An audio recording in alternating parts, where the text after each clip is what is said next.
Don't act all high and mighty over chicken feed. Even if my mother-in-law doesn't pay the mortgage, we've got plenty of money. Yeah, well, if you're so proud of that, then stop paying it. But if you do, you'll have to leave. I have no intention of supporting a freeloader. Calling me a freeloader to my own face? I've had enough of this. Be my guest, I responded with a big smile. A month after leaving my eldest son's home, I was working in my room when I got a call from Josh. What's going on here? My name is Emma. I'm 78 years old. I lost my dear husband 10 years ago, and I've been living with my eldest son and his wife. They don't have children. Maybe because of that, they tend to buy whatever they want, without checking the price. While my husband was alive, things were okay, but after he passed, their spending got out of hand, and they ignored me when I cautioned them. One day, they decided to renovate the house. The house is old, and I thought it might be good to fix the plumbing, so I didn't oppose it. But then, they kept adding more and more changes, and before I knew it, they planned a full-scale renovation. They wanted separate bathrooms, kitchens, essentially making it a duplex. I didn't think all that was necessary. Since we moved in, I've never seen Ava cook in the kitchen, and I do all the cleaning, every room, toilet, and bathroom. Even with 2 kitchens, I'd still be the one making meals, and I can't imagine them cleaning the bathrooms or toilets themselves.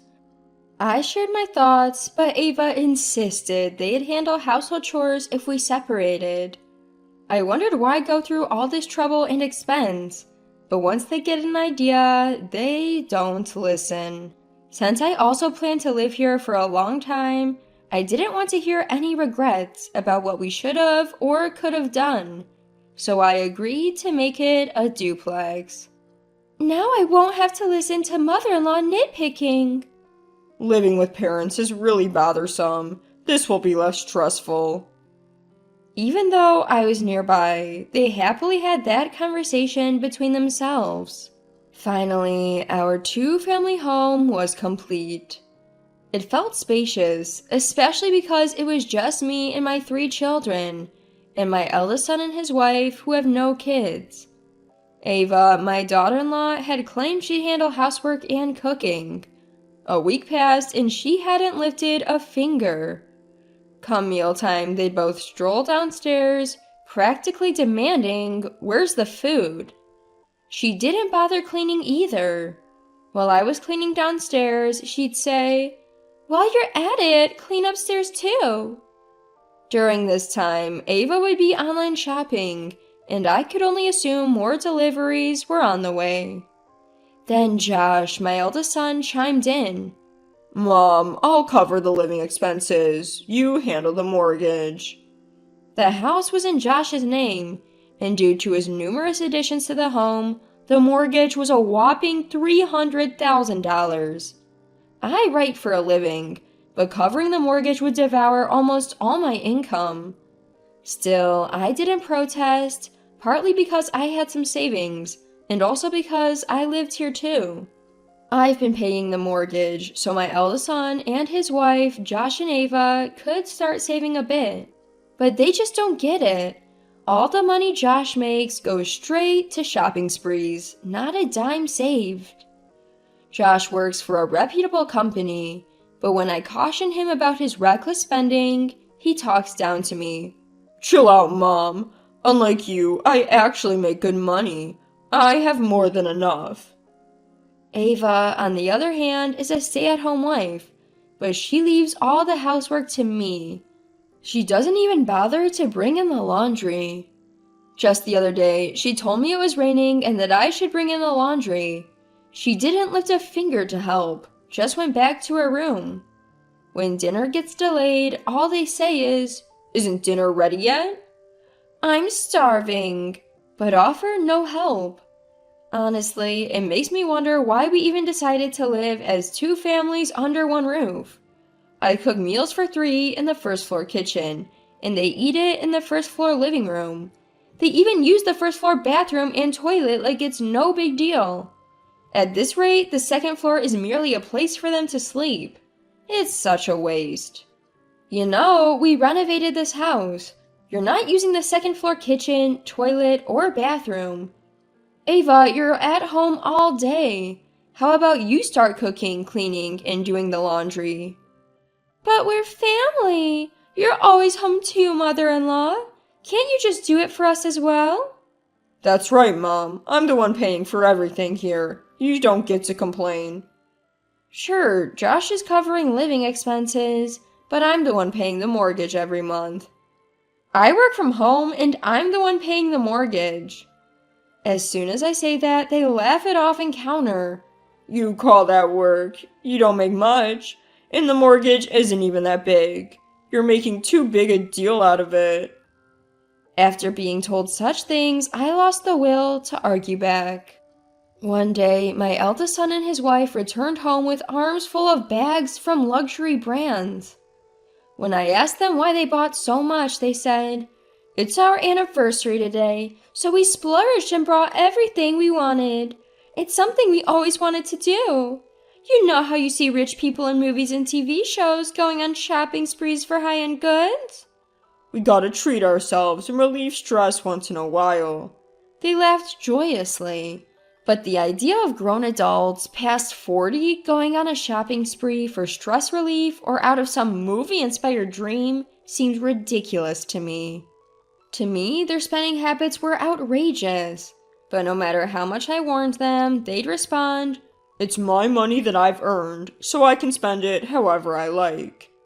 Ignoring my advice, despite me covering the home mortgage, they treated me as if I was an obstacle. The thought of living with these two indefinitely was increasingly unbearable. Previously, my second son and his wife offered to live with me, but they have two kids in junior high school who will soon be facing exams. I didn't want to be a burden. I have a stable income and savings. Even if I need care later in life, I believed I could manage without imposing on anyone, so I started preparing to live alone. Making that decision lightened my mood. I stopped caring about what my eldest son and his wife said. One day, as I was considering going out to buy appliances for my new home, I heard a crash in the kitchen. I rushed over to find Ava standing there, shards of a broken teacup shattered at her feet. "I accidentally dropped the cup while making tea. Mother-in-law, please clean this up," she commanded as if I were her maid. "If you broke it, you should be the one to clean it up." When I said that, Josh butted in from the side.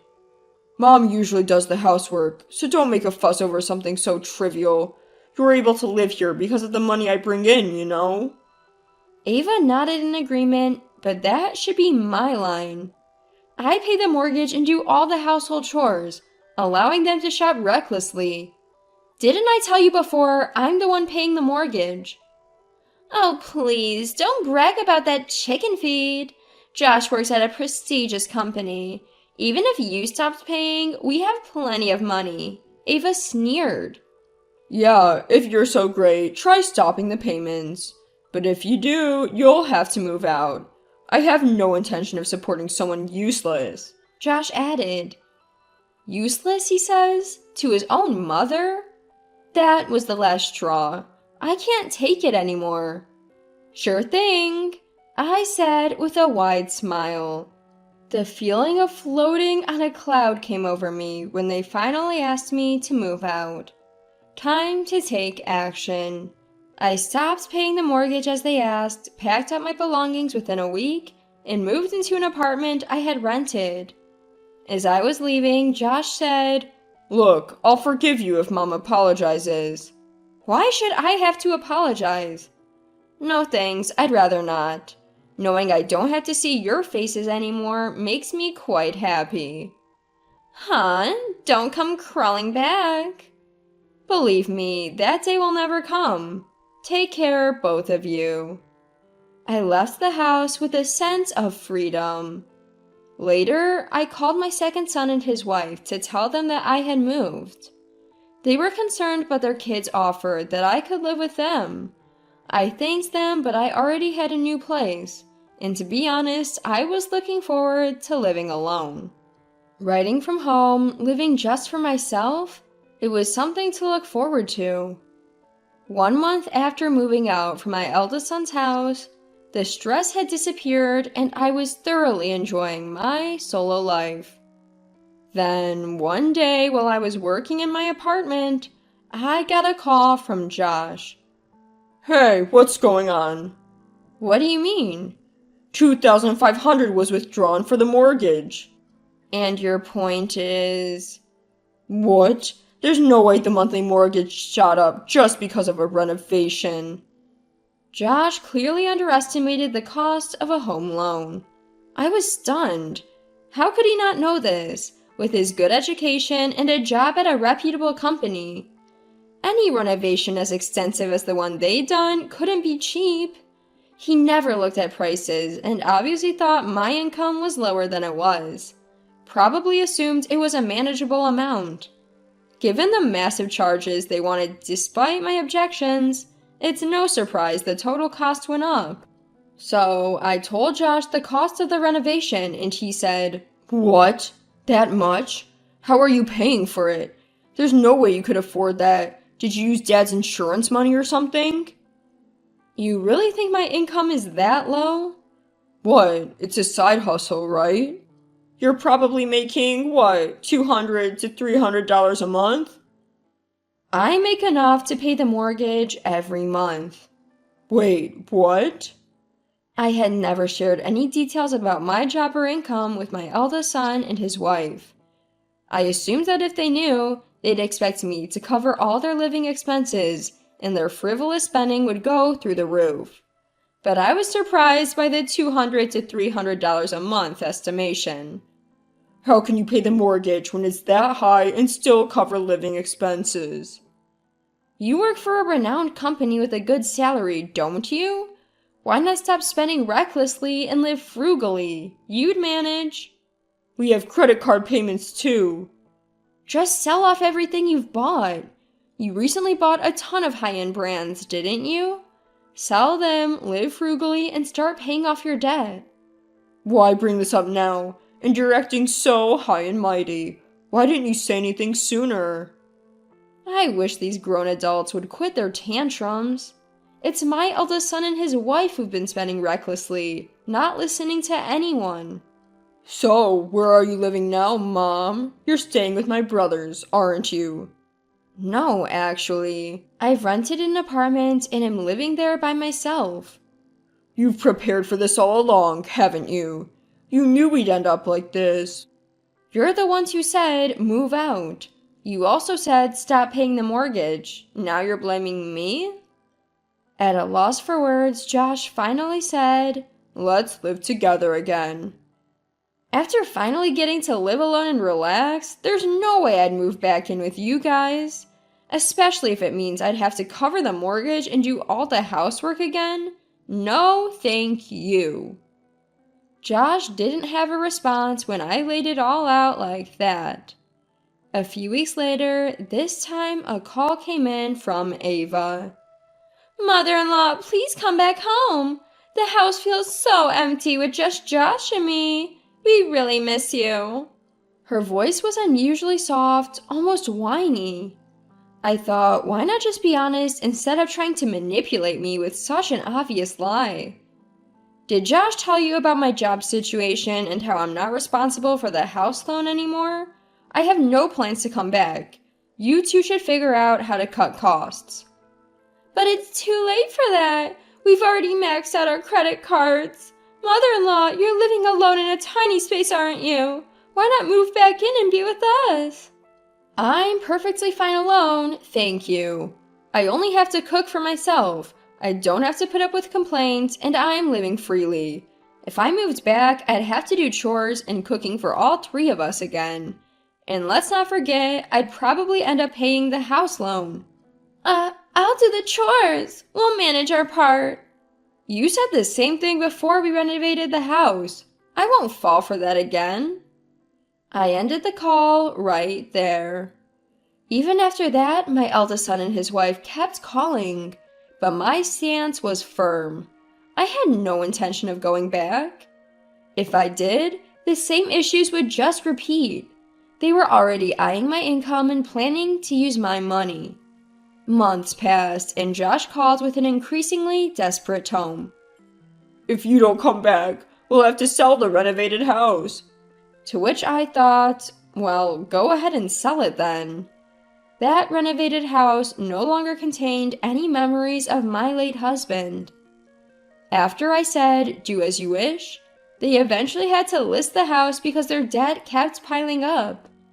I got an earful for not coming back, as if it was all my fault. However, they couldn't sell the house at their desired price. They had to significantly lower it to finally find a buyer. Even with the renovation, the house is pretty old and not in a great location, so it's not the kind of property that would sell high. After selling the house, it seems that my eldest son and his wife moved into a cramped apartment. Because they sold their previous home at a low price, they haven't finished paying off their mortgage yet. On top of that, they have credit card payments. Altogether, they have quite a bit of debt. You'd think they would both buckle down to pay off the debt little by little, but instead they argue every day, apparently all because of the debt. Their shared hobby used to be shopping to their heart's content, but now they can't afford to buy whatever they want without worrying about the cost. Despite that, they both have a shopping addiction and can't stop spending. They both shop in secret from each other, it seems. While each is okay with their own shopping sprees, they fight if the other one goes shopping.